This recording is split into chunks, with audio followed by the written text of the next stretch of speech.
Assalamualaikum warahmatullahi wabarakatuh.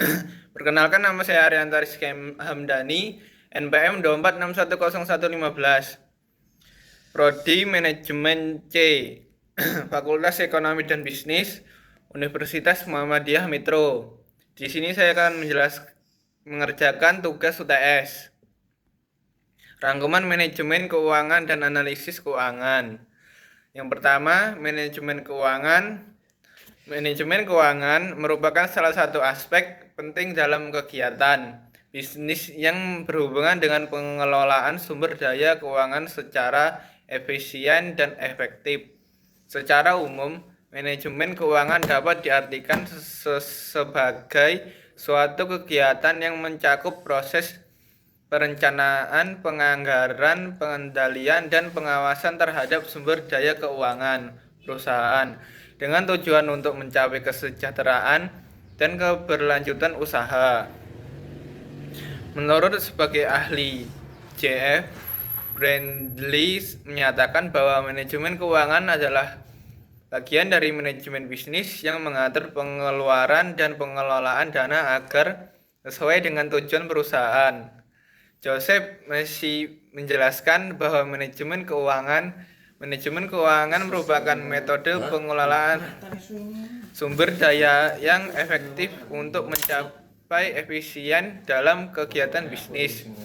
Sementara itu, Goodman dan Dogal menyebut bahwa manajemen keuangan mencakup seluruh kegiatan yang berhubungan dengan perencanaan, pengawasan, pengembangan, dan administrasi keuangan perusahaan.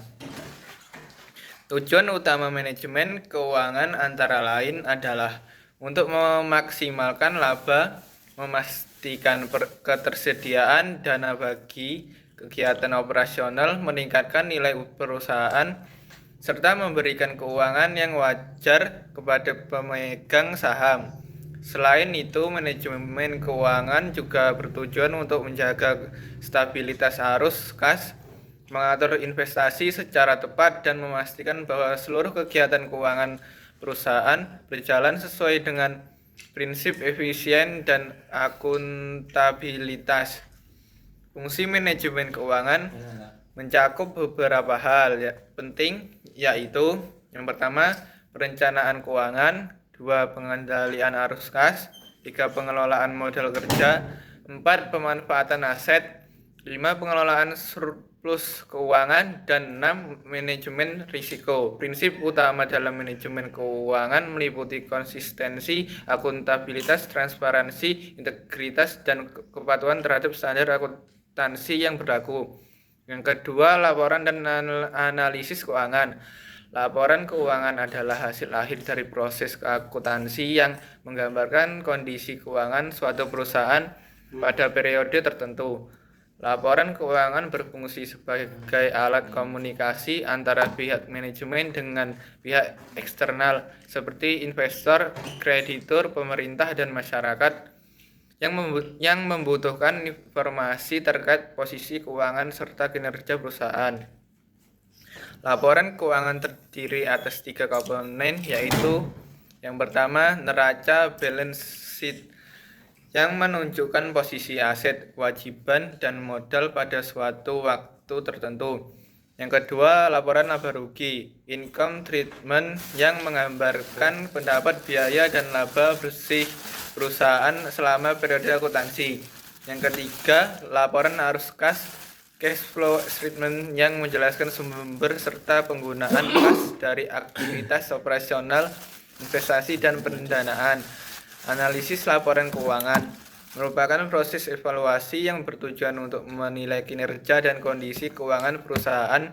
Melalui analisis ini, manajemen dan pihak eksternal dapat mengetahui tingkat efisiensi, likuiditas, solvabilitas, serta profitabilitas perusahaan. Analisis laporan keuangan juga digunakan untuk membandingkan hasil kinerja antar periode atau dengan perusahaan lain di industri sejenis. Jenis-jenis analisis laporan keuangan antara lain: yang pertama, analisis rasio keuangan, yang mengukur hubungan antara pos-pos laporan keuangan seperti rasio likuiditas, aktivitas leverage, dan probabilitas. Analisis tren yang melihat perkembangan kinerja dari waktu ke waktu. 3. Analisis common size yang mengubah angka laporan keuangan menjadi presentase untuk memudahkan perbandingan. 4. Analisis indeks yang membandingkan data tahun berjalan dengan tahun dasar dalam bentuk presentase. 3. Nilai waktu uang. Anuitas nilai waktu uang merupakan konsep dasar dalam manajemen keuangan yang menyatakan bahwa nilai uang yang diterima pada saat ini lebih besar daripada nilai uang yang akan diterima di masa depan. Hal ini disebabkan oleh adanya potensi uang tersebut untuk diinvestasikan dan menghasilkan bunga atau keuntungan. Dengan demikian, semakin cepat uang diterima, semakin besar pula nilainya. Nilai waktu uang terdiri dari dua bentuk utama, yaitu bunga tunggal, simple interest, dan bunga menjemuk, compound interest. Bunga tunggal hanya dihitung dari modal awal, sedangkan bunga menjemuk dihitung dari modal awal beserta bunga yang telah diperoleh pada periode sebelumnya. Dalam praktik bisnis, perhitungan bunga majemuk lebih sering digunakan karena mencerminkan kondisi investasi yang lebih realistis. Anuitas adalah serangkaian pembayaran atau penerimaan uang dalam jumlah yang tetap dan dilakukan secara berkala selama periode tertentu. Ciri-ciri anuitas antara lain jumlah pembayaran yang sama, interval waktu yang tetap, dan pembayaran biasanya dilakukan di akhir periode. Ordinary annuity. Contoh anuitas dalam kehidupan sehari-hari adalah cicilan pinjaman, pembayaran premi asuransi, dan tabungan berjangka. Rumus yang digunakan dalam hitungan anuitas adalah sebagai berikut. Future value of annuity, FF.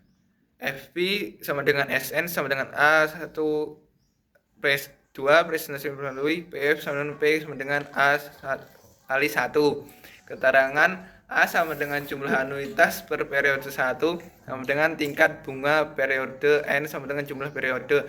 Contoh, seseorang menabung Rp 1000 setiap tahun selama 4 tahun dengan bunga 10% per tahun, maka nilai akhir tabungan future value adalah sebesar 4.691.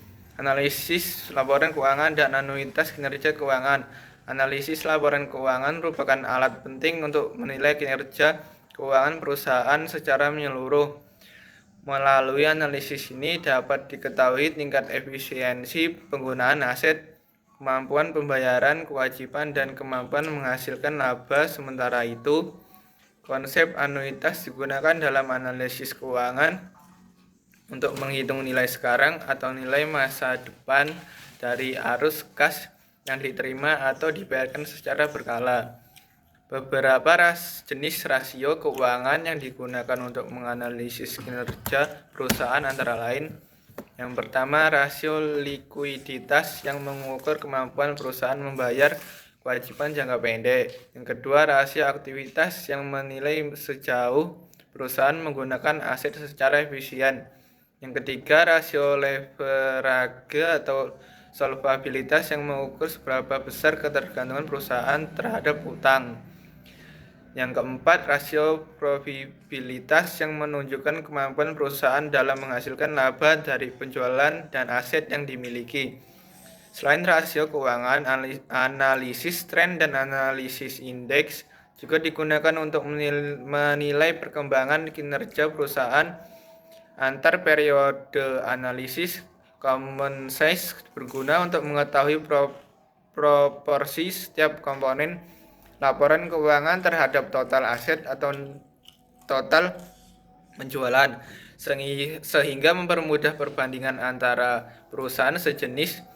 Konsep anuitas dalam kinerja keuangan membantu manajer menghitung nilai waktu dari uang dalam perencanaan investasi, pinjaman, dan pembayaran dividen. Melalui pemahaman ini, perusahaan dapat memproyeksikan arus kas masa depan dan menentukan apakah suatu investasi layak dilakukan atau tidak.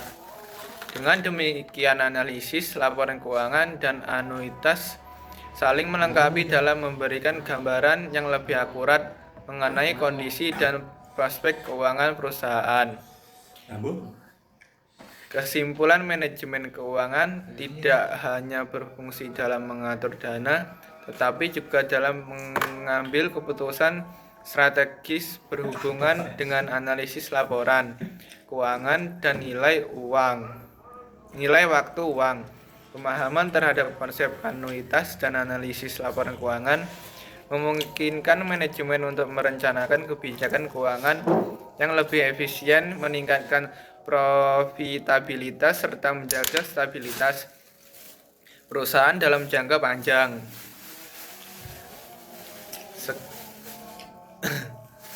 Sekian dari saya. Assalamualaikum warahmatullahi wabarakatuh.